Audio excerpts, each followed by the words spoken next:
Hello and welcome to this week's Sunday Sit-Down Chat when I will ramble on about a certain topic for a while. And today I wanted to talk about asymmetry in games. I just played Root for the first time last night, which is a very asymmetric game that I will discuss at some point in this video.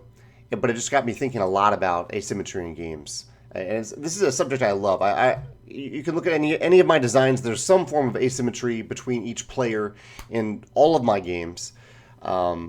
And it's something I really admire when a designer in another game can pull it off and make interesting choices, make players feel special, create replayability, all these things that emerge when you have asymmetry in games.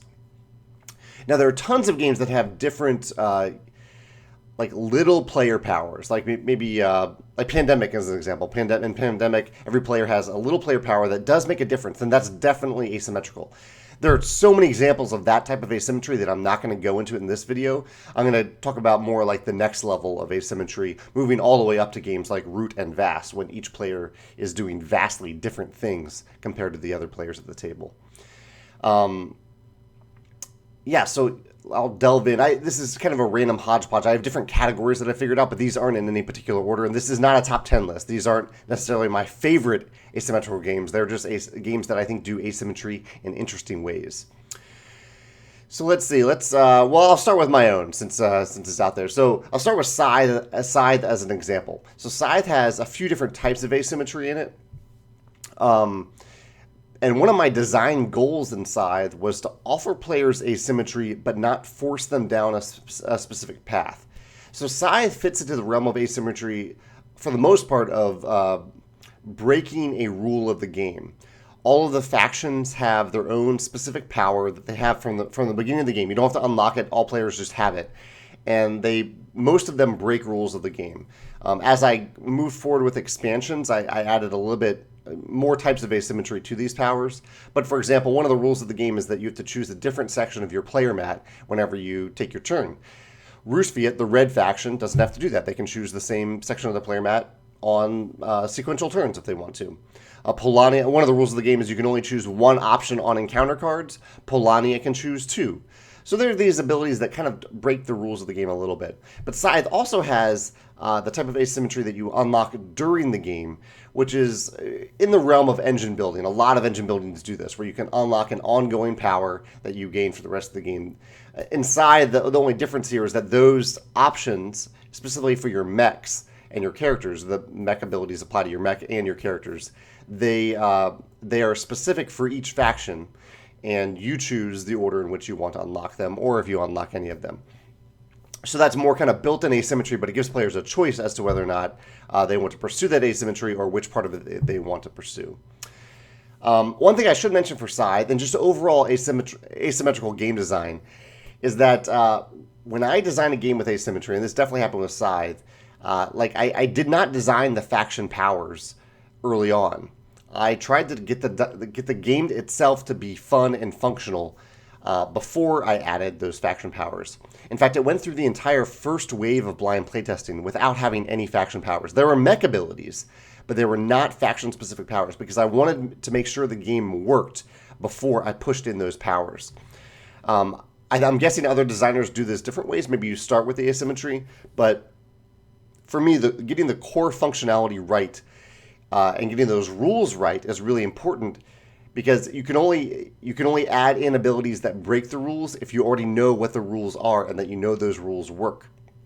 And so that's exactly what I did with Scythe, and that's what I'm doing with the Civilization game I'm working on right now. I know that each of the factions will have different abilities. I have a long list of ideas for what those abilities will be, but I am doing the local playtesting where I am with this game right now. I'm doing the local playtesting without those abilities because I want to make sure I get the game right before I add in those abilities, because they can throw, like, if the game might be working fine, but if I am playtesting with a crazy ability, then that may throw the whole playtest off and may reflect in ways that just don't work with the rest of the playtesting. Maybe revealing things that aren't necessarily true globally for the game. It's just for that one power. So anyway, that's how I design for asymmetry. I'm curious how you design for asymmetry if you are a game designer. And that's Scythe. I'll jump to two-player games, because I think two-player games have an interesting potential for asymmetry, where you're not juggling all these things with 3, 4, 5, 6 players. It's just 1 versus 1, and it can really lead to some interesting asymmetry. The examples I want to mention are Raptor, Stronghold, Netrunner, and Santorini. Of those, I haven't played Raptor, but I've read things about it. I've watched videos about it. In Raptor, one player, as far as I can understand it, one player controls raptors themselves, and one player controls humans that are either hunting the raptors or surviving, maybe some combination of the two. And the things that each player does are tied to one another in a similar way to Stronghold. In Stronghold, one player is inside a castle and the other player is attacking the castle. And the time that one of those players spends on their turn decides how much time the other player has to spend. That's one of the key elements of asymmetry. It's been a while since I played Stronghold, so I actually can't remember which player is the one that decides the time and which player gets that time to spend. But I love that mechanism, and I think there's a similar thing to that in Raptor, where one of the players is choosing a resource, and however far they push that resource determines what the other player can do, even though they do very different things with that resource. Netrunner uses asymmetry in a very different way. In Netrunner, you have two completely different players, and I've only played Netrunner once, and it's been a long time. So I'm sure some of you have played it many, many times and can talk about it more in detail in the comments if you want. But in Netrunner, one player plays the corporation, and someone else plays the runner that's trying to break into the corporation. And so the things the two players are doing are very different, because the corporation is hiding things behind face down cards, or the face down cards are the things they're hiding. I think they're even tucking things underneath those cards. And the runner is trying to break in. It's essentially kind of a heist game, which is interesting, because I'll talk about heist in a minute, where one player is trying to break into the corporation, and they're hacking into it essentially. So that's a really cool element of asymmetry as well in a two-player game. The last example is Santorini. Santorini has very, very basic core game rules, and you can play the game without any asymmetry at all. You can just play with those rules. But Santorini adds a ton of variable player powers. And again, normally I wouldn't want to highlight different roles and basic player powers in this game, but in Santorini, that is the game. Like the game is having these very, very powerful, unique powers that you use throughout the game. You use them on almost every turn of the game to play the game. I no longer have my copy on my shelf over here. I think I lent it out to somebody else. But I really love seeing the different asymmetry. And Santorini plays so fast that it's one of those games where you'll play with one power, and the power is explained so simply, in usually about 2 sentences. And you play in about 20 minutes, and you're like, I want to play again. I want to try a different power right away, combined with whatever power my opponent is playing. So yeah, those are my two-player examples that I'll mention today for asymmetry in games. And now let's delve deeper into a lot of other games, some of which you can play two-player. Let's go with let's go into Small World and Smash Up. So these are games where actually I put them in the same category, but they are a little bit different. So in Small World, you acquire different pairs of abilities during the game, and you use them for a time, and then you'll retire those pairs and choose a different pair. I think this is brilliant. In Santorini, I just mentioned that you might play a game quickly and then play again with a new power. Small World gives you that feeling, but within the same game, because you might be playing with different pairs of abilities throughout the game. Maybe two, three, maybe even 4 pairs of abilities throughout the game. And I love the pairing of abilities. This is something that I do in a lot of my games, and I love to see it in other games, when you pair two things at random together that form a really unique combination. And that's what made me think of Smash Up as well. I haven't played Smash Up, but it's a shuffle building game where you're shuffling together two completely different decks of cards at the beginning of the game. So you might be like the robot ghost, or you might be the dinosaur time travelers. And you'll shuffle these two abilities together and play with that deck.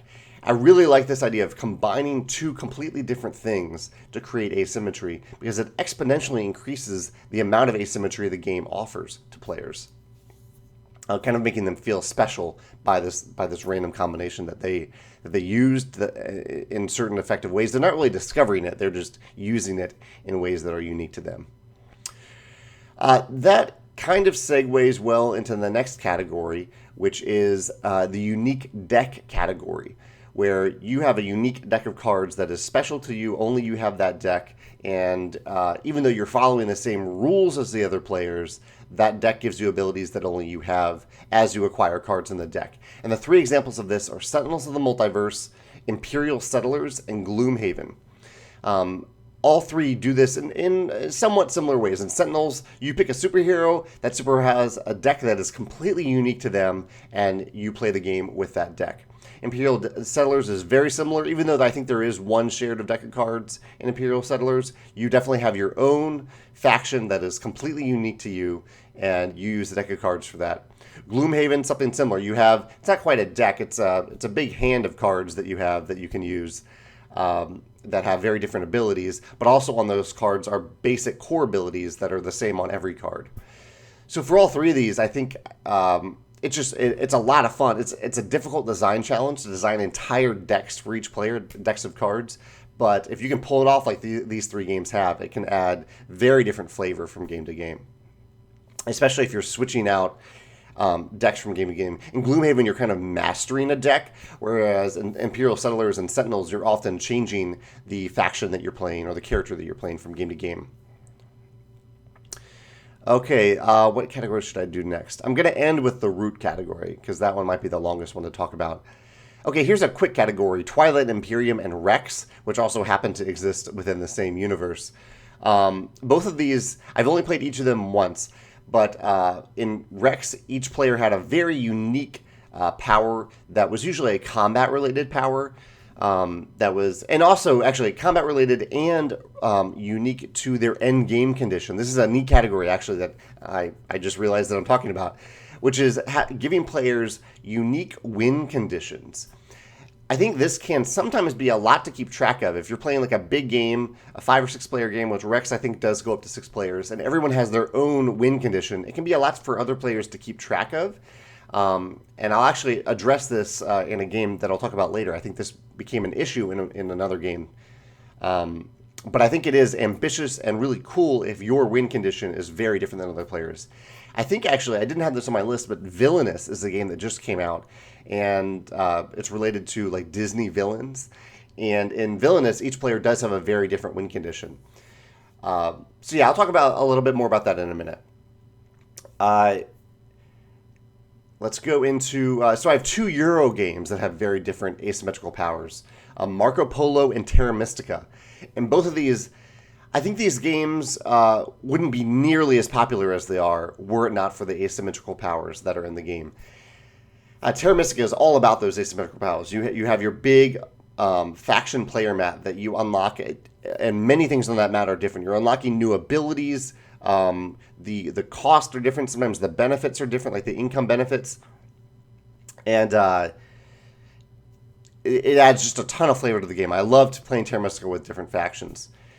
Marco Polo, it's a very good Euro game, but the thing that really, really makes it interesting are the different player powers. One player starts in a completely different part of the board as the other players, and they gain victory points in different ways than other players. One player can set their dice to anything they want instead of just rolling dice at the beginning of their turn or at the beginning of each round. And it's just incredible how Marco Polo took a fairly standard Euro game, a good one, but a standard Euro game, and added these very, very different, powerful asymmetrical powers to make the game feel completely different. And one thing I think Marco Polo does particularly well, and really Terra Mystica too, and that I love about asymmetrical powers, is when every power feels a little bit broken.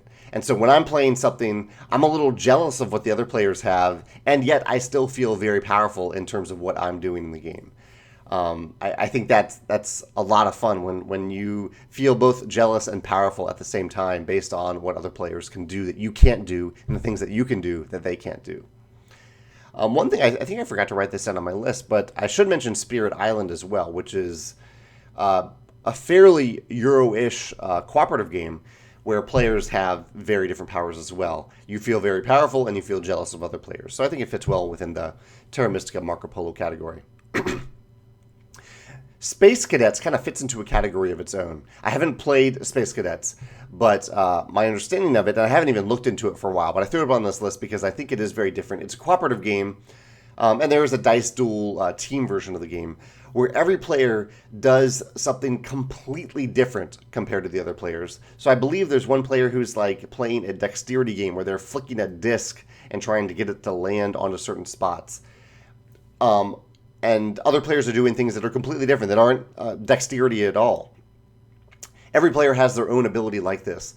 And I think the intent is, well, it's a couple things. One, in a cooperative game, it prevents quarterbacking because you're doing your own thing and no one else can do it. Like, even if they told you to do it, you may do it in a different way. I think there's one where you're rolling a bunch of dice. The dexterity is something that obviously someone else can't quarterback and make you better at dexterity.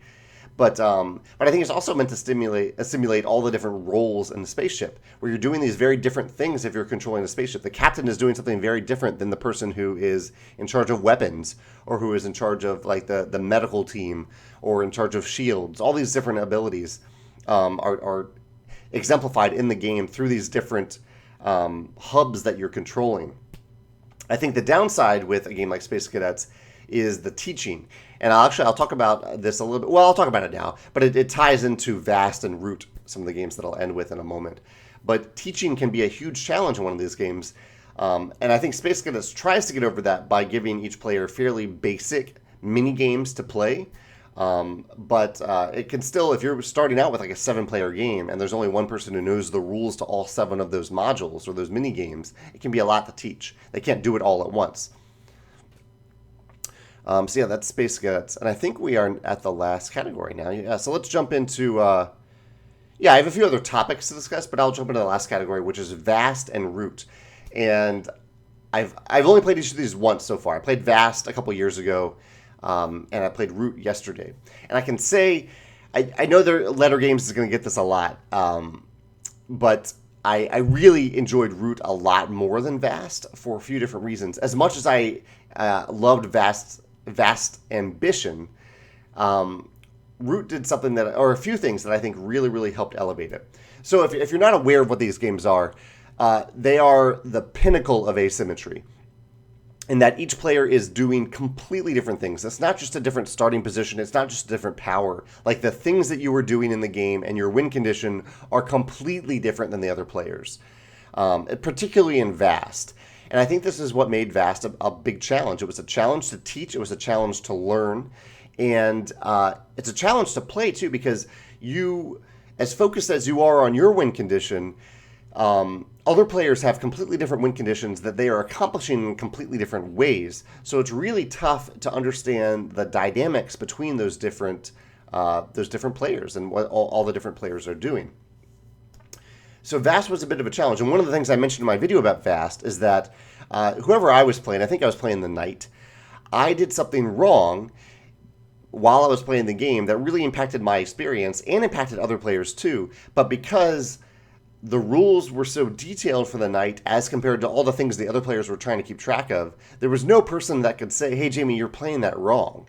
And I didn't realize it because I thought I was playing it right. I didn't realize I was playing something wrong.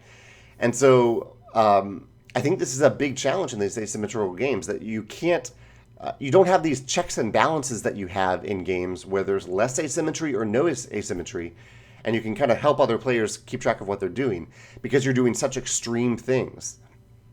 Root, I think, solves this problem while still maintaining the asymmetry of Vast, or a lot of the asymmetry of Vast. So in Root, I played the Bird faction, and I had kind of a programming mechanism that no other players had. But that programming used cards. There's a common deck of cards that all players are using. They're just using them in different ways.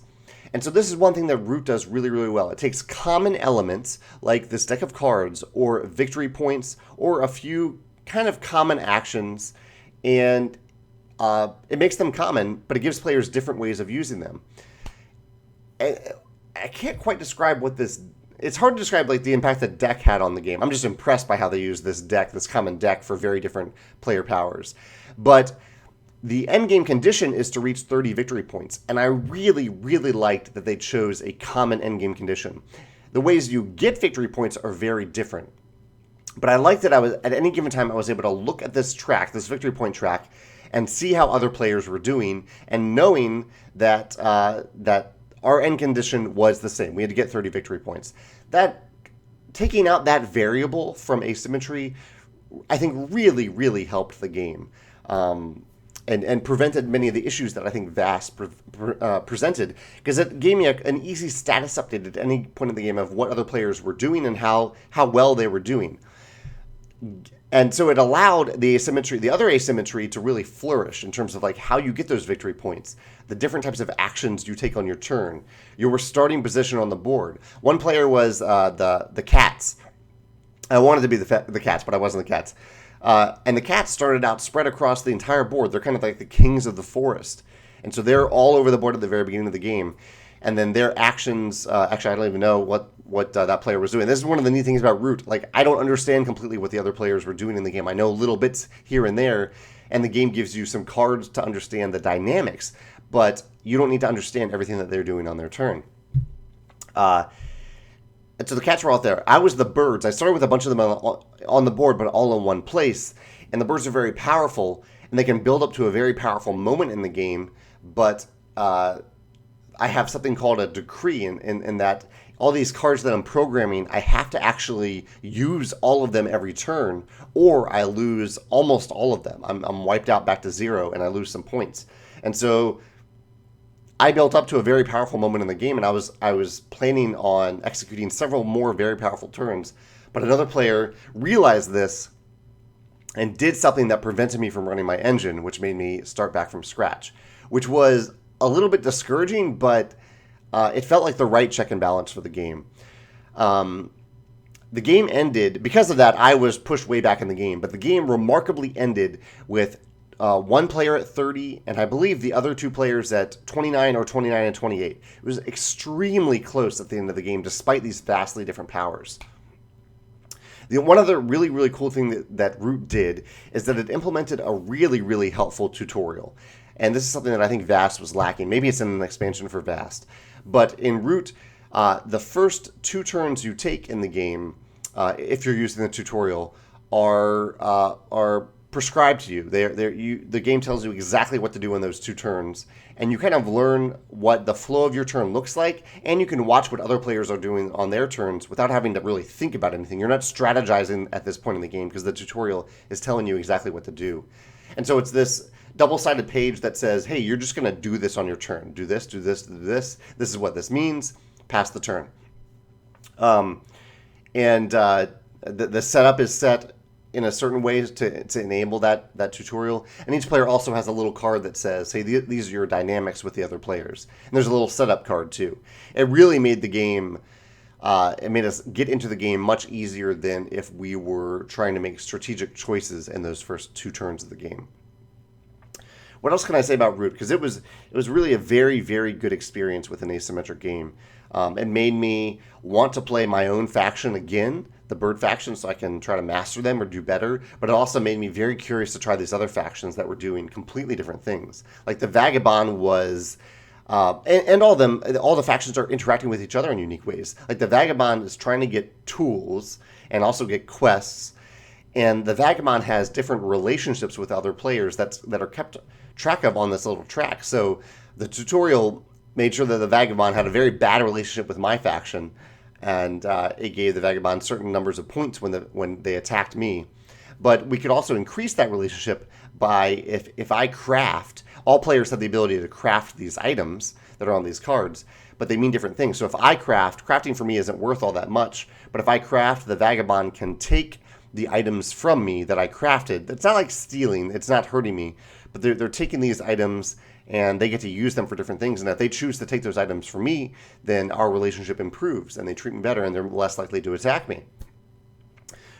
There's also a player who essentially plays the forest itself, like they're playing all the other critters in the forest, and they are trying to have sympathy among those critters. And that sympathy means something for the board. So the more sympathy they get out on the board, the more power they gain. You can read more about Roost, I'm sure, on their website or watch a video about it. But I was just really impressed by how By creating certain elements that were not variable and certain shared elements, the game was a lot easier to understand and a lot more difficult to make mistakes in. That's another thing. Like in Vast, I had this almost like a rule book to myself that I had to read and understand. It was a ton of text. But in Root, it's really, really streamlined what's on your player mat. There's still a little bit to read, but like on my player mat, it was broken down very simply, step by step on what I was doing on my turn. So I could always follow those steps and figure out what I needed to do without making a mistake. And if any other player thought I might be making a mistake as I'm doing those steps, they could chime in and say, hey, Jamey, you skipped that step. So as the game progressed, they learned a little bit more about the steps that I was taking on my turn, and I was doing the same for their turns. The last thing I wanted to mention, this is getting a bit long, but that's what Sunday sit-downs are for, is that I had an idea for an asymmetric game a while ago that I didn't get to design, but I'm still curious about how it would work. And this relates back to the two-player game design, although it could work with multiple players. But the idea was, and Netrunner is actually what made me think of about this a little bit, even though this game was completely different than Netrunner. But I was thinking about designing a game with another designer where we each took a thematic position in the game and designed in a game around that position without knowing what the other person was designing, and then combining those two into a game with a huge amount of asymmetry.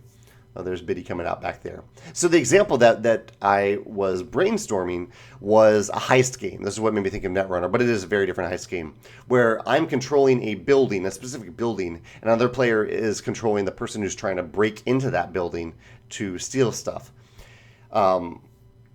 With the idea being that we would present this idea, like I would work on this with another designer, and I would design the mechanisms for the building itself. Like I would plan out how I'm hiding things in the building, how I'm safeguarding them, where I'm positioning different people in the building. So I'm not just I'm completely just designing my own game to prevent someone from breaking into my building and stealing my stuff. Meanwhile, somewhere across the country, across town, another friend or another designer is designing the robber portion of the game. So they're without us knowing anything about the other version of the game. So all they know is that they have a house that they're going to break into and try to steal stuff. And they're designing the game completely around that concept. And then we get together and play a version of the game that probably wouldn't work at all, but in doing that, we would find some of those common elements that I mentioned in Root so that we could speak a common language in the game, but have completely different powers and things that we're doing in actions and win conditions throughout the game. So this is still something that I kind of want to do someday. My company doesn't specialize in two-player games, so I might have to figure out how to make this a team game. But I love the idea of having the design happen simultaneously, but completely separately from the other designers, so that our games really do end up, or our positions in the game end up completely asymmetrical from each other.